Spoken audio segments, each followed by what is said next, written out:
এতক্ষণ ধরে যা দেখলেন তা কোনো সিনেমার অংশ কিংবা কোনো বৃদ্ধ বিদ্যার বিবাহ নয়।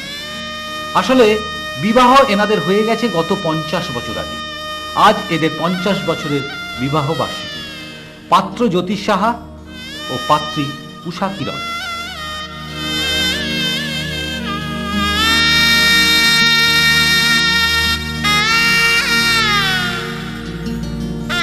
চারিদিক যখন বিবাহ বিচ্ছেদ, ভালোবাসায় অবিশ্বাস ও দাম্পত্য কলহের কালো জলে ছেয়ে গেছে, এরা তখন সেই কালো জলে ভেসে থাকা একজোড়া রঙিন পদ্মফুল।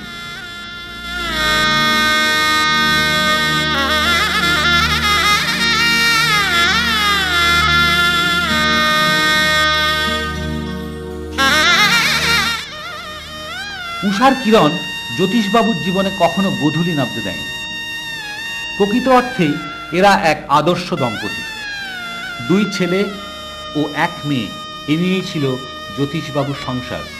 এখন তা অনেক বড়। এসেছে জামাই, এসেছে নাতি নাতনিরা, আর এরা সবাই মিলেই পালন করলো জ্যোতিষবাবুর বিবাহের সুবর্ণ জয়ন্তী। আর এই সুবর্ণ জয়ন্তীকে ঘিরেই কদিন ধরে চলল হই হই নাচা গানা।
জ্যোতিষবাবু এখন সত্যরুদ্ধ, তা ওনাকে দেখে বোঝার উপায় নেই।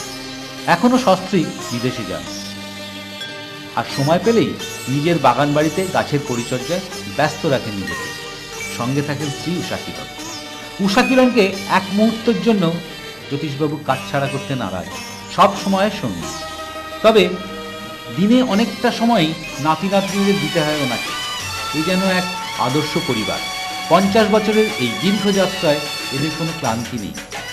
তবে এদের যেতে হবে আরো অনেক দূর। উষার কিরণ যে জ্যোতিষবাবুর চলার রাস্তা আরো আলোকিত করবে এতে জানার কথাই। তাই এদের জীবন দোলায় আরো বেশি আনন্দের বাতাস লাগুক এই কামনা।